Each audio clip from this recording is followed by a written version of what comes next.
सत्ता का सपोर्ट कहें या पैसे का दम, 10 दिन बीत चुका है लेकिन दूल्हा हत्याकांड में सभी आरोपी अभी फरार चल रहे हैं। पहले 25,000 रुपये का इनाम घोषित होता है, उसके बाद 50,000 होता है, अब वो धनराशि 1 लाख रुपए हो चुकी है, लेकिन अभी भी आरोपी है वो फरार चल रहे हैं। इसके पहले आपको बताएं कि पीड़ित परिवार की जो बहन जो सौम्या है वो लगातार पुलिस प्रशासन से, बड़े अधिकारी से, कर्मचारी से, यहाँ के नेताओं से, मंत्रियों से, विधायकों से ये लगातार कहती रही कि मेरे द्वारा जो नाम दिए गए हैं वो नाम अभी जुड़े नहीं हैं। और इसी संबंध में जब मैं थानाध्यक्ष से बात करता हूं तो थानाध्यक्ष के द्वारा क्या कहा जाता है, जरा आप सुनिए। सौम्या के द्वारा बार बार ये कहा जा रहा है कि मेरे द्वारा दिए गए 3 नाम वो ऐड नहीं किए गए हैं। यदि प्रशासन ऐड कर दी फिर भी वो जानकारी हमें या तमाम मीडिया कर्मचारियों, मीडिया के जो लोग हैं उनको होना चाहिए, क्योंकि हम गलत इन्फॉर्मेशन भी आप तक नहीं पहुंचा सकते। यदि पुलिस राइट काम कर रही है तो मेरा भी ये दायित्व बनता है कि आपके बीच में ये बताया जाए कि वो तीनों नाम पुलिस ने जोड़ दिए हैं और वो उन नामों पर पुलिस काम कर रही है। लेकिन पुलिस किस तरीके से कह रही, किस लहजे में कह रही है कि हम आपको वो 3 नाम क्यों बताएं, आप वादी हैं। भाई मेरा काम है आपको राइट मैसेज पहुंचाना, राइट खबर आप तक पहुंचाना, चीज़ें सही बताना। तो पुलिस अगर जानकारी हमको नहीं देगी तो हम सही चीज़ें आप तक कैसे पहुंचा सकते हैं। इसके बाद जब सौम्या स्वयं फ़ोन करके पूछती है तो पुलिस ये कहती है कि हम घर आकर के बताएंगे। सोचिए किस तरीके से लापरवाही पुलिस प्रशासन के द्वारा बरती जा रही है। इस घटना में 10 दिन बीत चुके हैं लेकिन जो मुख्य आरोपी है वो अभी तक फरार हैं।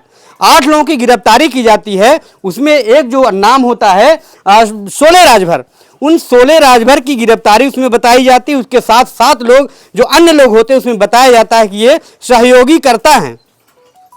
सहयोगी करता उस दिन के सहयोगी करता थे या पहले की सहयोगी करता थे, उनके साथ कितने लोग काम कर रहे थे, पुलिस ने कॉल डिटेल निकाली, कितने लोग उसके सहयोगी हैं, कितने लोग के साथ काम करते थे। तमाम हत्याएं हुई हैं, जैसा कि उनकी बहन ने बताया कि दर्जनों मामले दर्ज हैं जिसमें 3-4 हत्या के मुकदमे दर्ज हैं। उसके पहले कितने उसके सहयोगी रहे, कितने लोग जेल गए, ये कोई जानकारी, कोई आंकड़ा ना तो जनता के पास है ना तो मीडिया के पास है, कोई जानकारी नहीं है।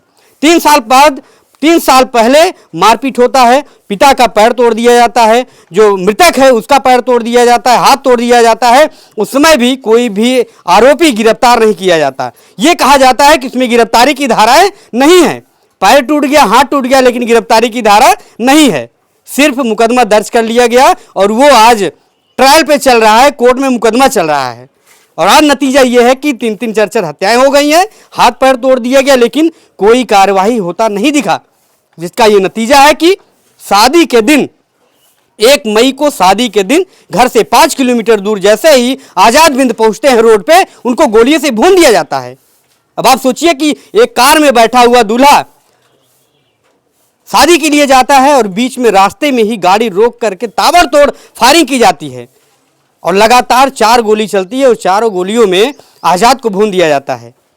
तमाम लोग वहां पहुंचते हैं, एसपी के यहाँ पहुंचते हैं, अस्पताल ले जाते हैं, वहाँ इलाज के दौरान मौत हो जाती है। वहीं उनकी बहन, उनके भाई जब थाने पर पहुंचते हैं तो क्या होता है, उनके साथ नाम दिए जाते हैं। भाई के द्वारा पहचान किया जाता है कि आगे कुछ गाड़ियों में लोग थे, नाम लिखा जाता है, तहरीर बदलवा दी जाती है। पुलिस के द्वारा ये कहा जाता है कि आप ये नाम मत लीजिए, ये नाम मत लिखिए। घंटों तहरीर लिखी जाती है, घंटों ये बताया जाता है कि आप ये नाम मत काटिए, ये नाम मत लिखिए, ये तमाम चीज़ें चलती रहती है। इस बीच वो 3 नाम छूट जाते हैं जो पीड़ित परिवार जो अपने आंखों से देखता है गोली मारी और उसके साथ फला लोग मौजूद रहे। अब नाम दिया जाता है, उसकी रिसीविंग दी जाती है। रिसीविंग देने के बाद भी आज तक वो नाम, अतिरिक्त जो नाम थी वो ऐड नहीं किए गए और पूछने पर पुलिस के द्वारा इस तरीके बेतुका जवाब दिया जाता है। ऐसे कर्मचारी हैं, ऐसे थानाध्यक्ष हैं जिनसे अगर सवाल और जवाब पूछा जाए तो बेतुके जवाब हमको देते हैं, तमाम और मीडिया कर्मियों को देते होंगे, परिवार को नहीं दे रहे हैं। परिवार जानता नहीं कि थाने में जब से घटना हुई है परिवार थाने में नहीं गया है। सोचिए किस तरीके की कार्रवाई हो रही है। बताते हैं कि एसपी के यहाँ जो होगा वो एसपी के यहाँ होगा। भैया थाना आपका खेतासराय है, सराय ख्वाजा है, थाने पे पूरी कार्रवाई होगी, गिरफ्तारी होगी, बरामदगी होगी, रिपोर्ट लिखी जाएगी, चार्जशीट दी जाएगी, तमाम चीज़ें यहीं से होनी है। लेकिन पीड़ित परिवार थाने तक नहीं गया है अभी तक। सोचिए किस तरीके की कार्रवाई की जा रही होगी जो पीड़ित परिवार के सामने कुछ भी नहीं हो रहा है। आगे क्या कुछ कार्रवाई होगी, अभी 15 तारीख को परिवार के और तमाम जो इनके समाज के लोग हैं उन्होंने अल्टीमेटम दिया है, यदि कार्रवाई नहीं होती है तो एक बड़ा आंदोलन करेंगे। और वहीं पुलिस के द्वारा कल पुलिस अधीक्षक के यहाँ जब सौम्या जाती है तो 4 दिन का फिर से समय दिया गया है।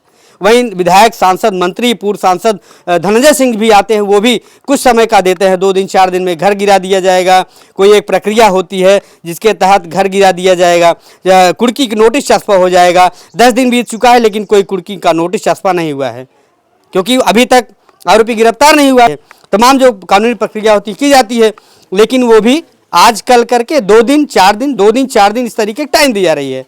आपने देखा होगा किस तरीके से अनुराग हत्याकांड हुआ था। सभी के सामने, पुलिस अधीक्षक के सामने, मौके पर जब पहुंचते हैं, सारा दर्दनाक हादसा पुलिस अधीक्षक के सामने, डीएम के सामने, एसडीएम के सामने, थाना अध्यक्ष के सामने जो होता है, एसडीएम रो देते हैं, पुलिस अधीक्षक रो देते हैं, डीएम रो देते हैं, और वहीं से बगल से आरोपी को फरार कर दिया जाता है। पीछे के रास्ते से 112 की गाड़ी उनको अपने गाड़ी में भर करके लेकर चली जाती है, जेल भेज देती है। और वो जो घर बना हुआ होता है, बंजर में बना हुआ होता है, जिसका रिपोर्ट भी होता है, 1 हफ्ते में नोटिस चस्पा की जाती है घर गिराने के लिए, लेकिन आज तक घर नहीं गिरा। 1.5 साल बीत चुके हैं। पिता जो है सदमे में है, उसकी जो और बहनें हैं वो सदमे में हैं। उनके पिता के ऊपर चोरी की मुकदमा दर्ज हो जाती है।